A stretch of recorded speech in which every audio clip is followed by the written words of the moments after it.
When the HOA claimed my perfectly good mailbox was an eyesore, they expected quiet compliance.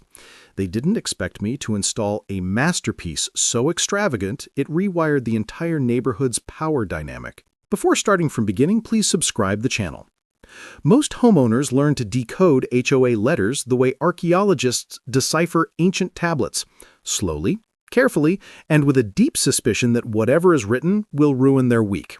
Mine arrived on a windy Thursday afternoon, pinned awkwardly between bills and supermarket flyers, announcing, without apology, that my mailbox had been deemed unacceptably aged.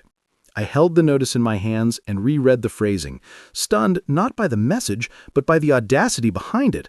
My mailbox was perfectly functional. It stood straight, held mail, and had no rust deeper than a light patina. Still, according to the HOA's new Aesthetic Consistency Initiative, it was a blight on the community. The letter wasn't a suggestion. It was an ultimatum. I had 30 days to replace the mailbox or face escalating daily fines, starting at an amount clearly designed to irritate rather than bankrupt. It wasn't about money. It was about control. The HOA president, Maureen Fenno, our neighborhood's self-appointed guardian of curb appeal, had been on a tear since being re-elected. Rumor said she'd returned from a week-long urban cohesion conference, where she likely learned how to weaponize the phrase community standards into a tool capable of splitting atoms. Under her new leadership, homeowners had been cited for mismatched brick hues, insufficient mulch, uneven flagstone patterns, and even a questionable lawn gnome population. And now, apparently, my mailbox. I walked out to inspect the alleged atrocity, half expecting it to collapse theatrically in protest.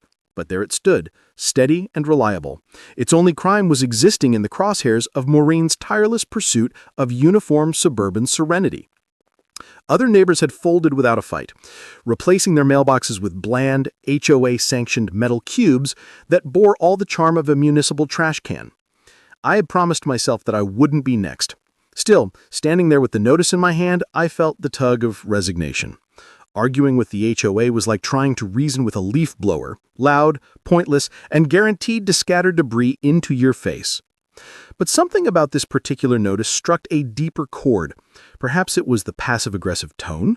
Perhaps it was the implication that I was some kind of derelict property owner lowering the neighborhood's worth. Or maybe it was simply the idea that someone with a clipboard felt entitled to dictate the aesthetic integrity of my personal property. The more I thought about it, the more irritation hardened into resolve. If they wanted a new mailbox, they would get one, but not the dull, unimaginative, HOA-friendly rectangle they expected. No, if I was being forced into compliance, then I would comply in the most spectacularly overqualified way possible. Over the next days, as ideas simmered, my curiosity spiraled into full-blown creative obsession.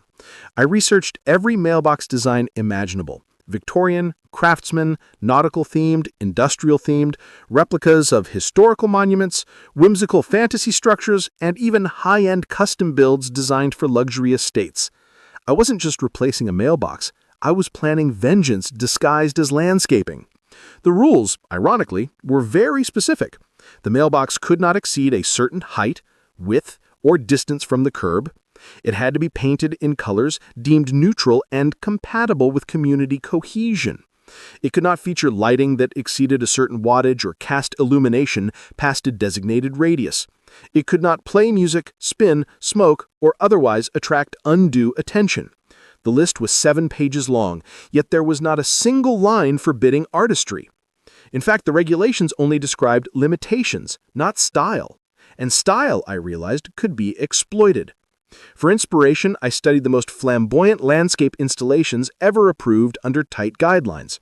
Hidden fountains, custom stone pedestals, carved wood sculptures, and then, quite suddenly, I stumbled onto a masterpiece. A legendary craftsman whose high-end mailboxes were more akin to museum exhibits than street furniture. His work combined natural materials, architectural harmony, and structural opulence.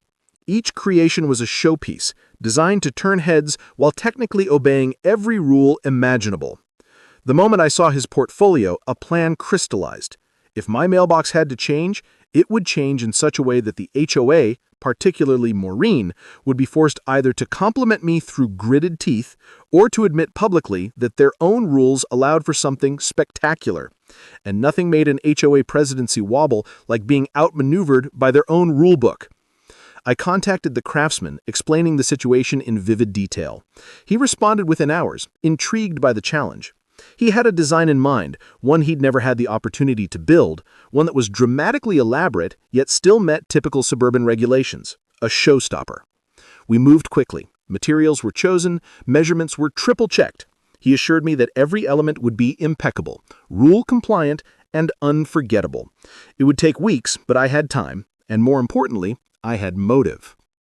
As the design came together, I couldn't help but feel a rush of satisfaction. If the HOA wanted to play aesthetic chess with me, I was ready to meet them at the board. I would replace the mailbox, but in doing so, I would install a legend. By the time the craftsman finalized the blueprint, I no longer felt irritation. I felt anticipation, because once the installation was complete, the HOA would have no idea what was about to hit them. The morning the installation crew arrived, the neighborhood was already stirring with the restless curiosity typical of people who pretend not to care, yet monitor every unusual sound from behind their curtains. It was barely past 8 when the truck rolled up, an unmarked, heavy-duty vehicle carrying crates the size of small refrigerators. The moment the workers stepped out, equipped with surveying tools and protective gloves, the cul-de-sac entered an unspoken state of high alert. Maureen, naturally, was the first to appear. She materialized on her porch in a robe that resembled a bath mat wrapped too tightly around indignation. She tried to look casual as she hovered with her coffee mug, but the rigid posture gave her away. She was scanning for infractions before the installation even began. I stood at the edge of my lawn, arms crossed, pretending not to notice her watchful presence. Inside, however, a smug but controlled excitement simmered. This wasn't revenge by destruction. It was revenge by excellence. There was no rule against installing something extraordinary. There was no clause restricting craftsmanship. The HOA had wanted a new mailbox. They were about to get one that would become the neighborhood's gravitational center. The crew began by removing the old mailbox. They worked with meticulous care, preserving the concrete footing as requested. The craftsman had insisted on reusing it, not out of necessity, but as a symbolic gesture. The new mailbox would rise from the same foundation, an evolution rather than an erasure. As the workers opened the crates, the first pieces were revealed, hand-carved cedar panels coated in a rich, matte seal. Intricate, but not gaudy, architecturally intentional. The edges were beveled with a precision normally reserved for luxury cabinetry. It was obvious from the first glance that this was not a typical suburban mailbox replacement. It was bespoke. Neighbors trickled in like moths into a porch light. Some pretended they just happened to step outside at the right moment. Others were less subtle, walking their dogs even though the dogs clearly didn't want to go. A few lingered on the sidewalk across the street, pretending to check the weather while blatantly staring. Piece by piece, the structure came together. A stone base, smooth river rock embedded in a geometric mosaic, was anchored into the soil. It exceeded no height limits, yet somehow conveyed a sense of importance, as if it belonged outside a boutique inn rather than a standard home. On top of the base, a reinforced wooden column was installed, shaped with clean vertical lines that created an illusion of weightlessness despite its density. The grain of the wood glowed in the morning sun. At this point, Maureen could no longer pretend she wasn't watching. She marched down her driveway with the determined energy of someone prepared to issue a citation on sight. Her eyes swept across measuring tape, level tools, and inspection forms scattered across the ground. To her escalating frustration, everything she saw was in perfect compliance. She hovered near the workers like a storm cloud without precipitation, waiting for any excuse to unleash a rule. None appeared. The craftsman himself arrived midday. He stepped out of his truck with the calm confidence of a person used to unveiling masterpieces. He inspected the assembled components, nodding with quiet approval. It was time for the centerpiece. From the final crate, the crowning element was carried out. The mailbox itself. Not metal, not plastic, but a sculpted hybrid of wood and forged steel. The body was carved with gentle contours and architectural ridges that matched the style of my home exactly. This was no accident. The craftsman had studied photos to ensure harmony. The steel door was finished in a burnished, regulation-approved bronze tone, understated yet commanding. The flag, essential to meeting federal mailbox standards, was a perfectly balanced piece of matte wood with a seamless pivot. It looked less like a mailbox and more like an heirloom. When the crew lifted it into place atop the column, the street fell unnervingly silent. Even the birds seemed to momentarily pause, as though admiring or reassessing their territorial boundaries. The structure stood at the absolute maximum allowed height without surpassing it, a towering monument of creativity restrained only by the technicalities of rulebooks. Maureen finally found her voice.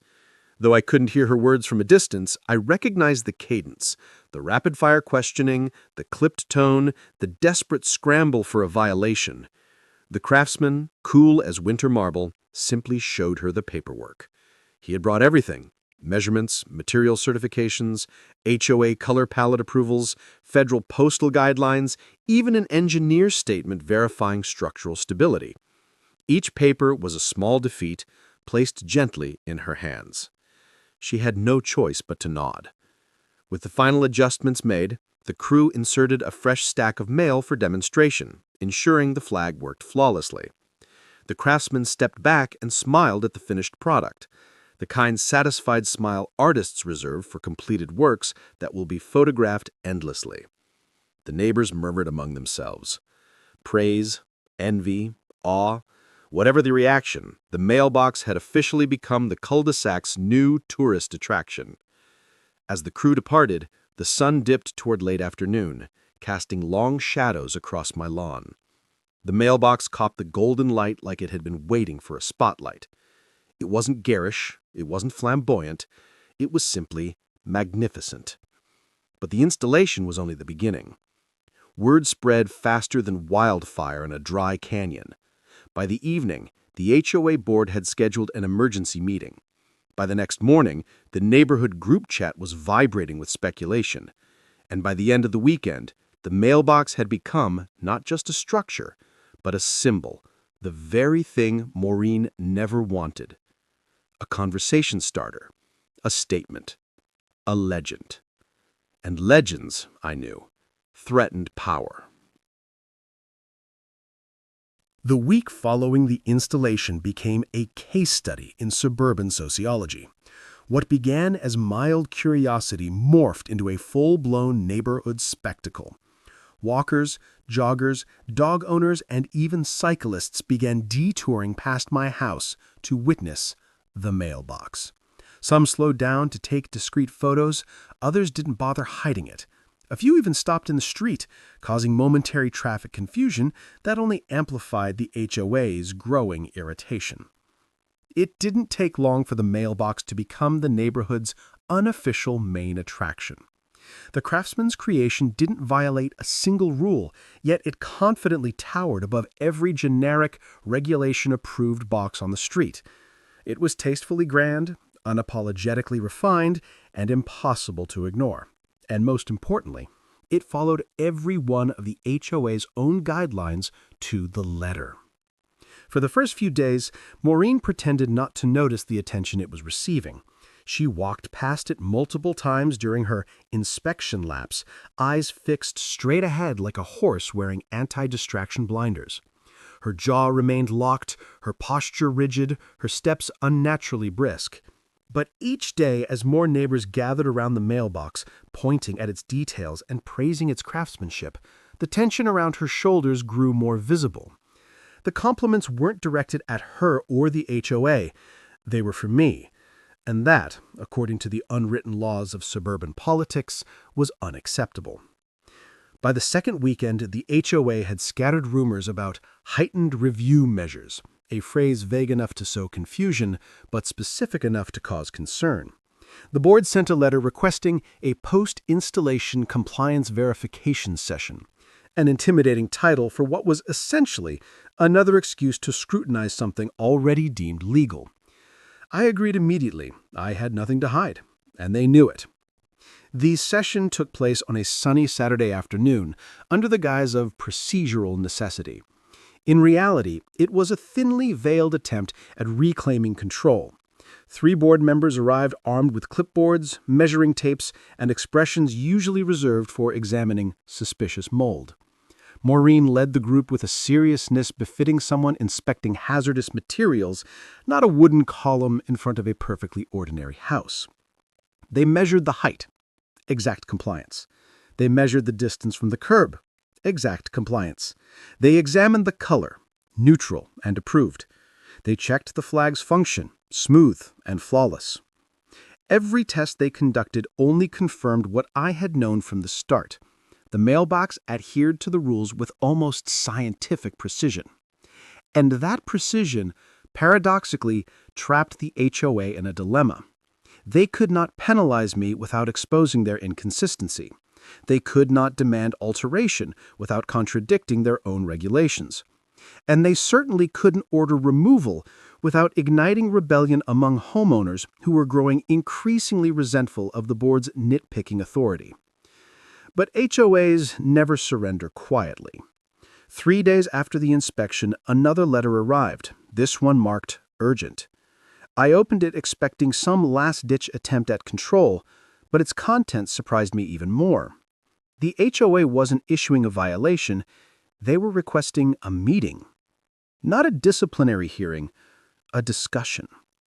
According to the letter, they wanted to collaboratively evaluate community standards moving forward, a thinly sugar-coated admission that they needed help redefining their own rules in light of the mailbox's popularity. They even hinted at possible partnership opportunities, which sounded suspiciously like an invitation to assist in rewriting the guidelines to prevent future displays of creativity that challenged their authority. In other words, they had lost, and now they wanted to negotiate. That evening, I sat outside near the mailbox, watching the soft glow of sunset reflect off its bronze accents. Neighbors strolled past, offering compliments and asking questions about its construction. Some whispered conspiratorially about the HOA's reaction. Others simply admired the mailbox for what it was. Something beautiful, something unexpected, something that made this oversized, perfectly manicured suburb feel a little less predictable. The turning point arrived quietly, not through confrontation, but through community shift. People began talking openly about their frustrations with HOA micromanagement. Those who had once felt targeted by arbitrary rules now felt empowered. Conversations evolved into proposals. Proposals evolved into discussions. And inevitably, discussions evolved into action. Within a month, several neighbors requested revisions to restrictive guidelines, citing my mailbox as evidence that individuality didn't destroy property values, it enhanced them. The board was forced into a review process, and though they tried to maintain an air of authority, it was clear the power dynamic had begun to crumble. The final blow landed at the annual HOA election. Attendance was higher than ever, energy buzzing with long-suppressed dissent. When the votes were counted, Maureen and 2 board members were replaced by candidates who ran on promises of transparency, fairness, and fewer invasive rules. A new era for the neighborhood dawned, not with fireworks, but with collective relief. After the meeting, several neighbors walked home with me, stopping in front of the mailbox as if it were a monument marking the end of a petty dictatorship. And in a way, it was. The mailbox that started as an act of forced compliance became a symbol of homeowners reclaiming their autonomy. It stood proudly on its stone base, elegant and unbothered, a reminder that sometimes the most effective rebellion isn't loud or destructive, it's beautifully, meticulously lawful. As the evening settled and lights flickered on across the cul-de-sac, a soft breeze rustled through the trees. The mailbox stood steady in the glow of the street lamp, quietly victorious. The HOA wanted uniformity. Instead, they got a legend. And the legend remained. Unapologetic, admired, and entirely and gloriously compliant.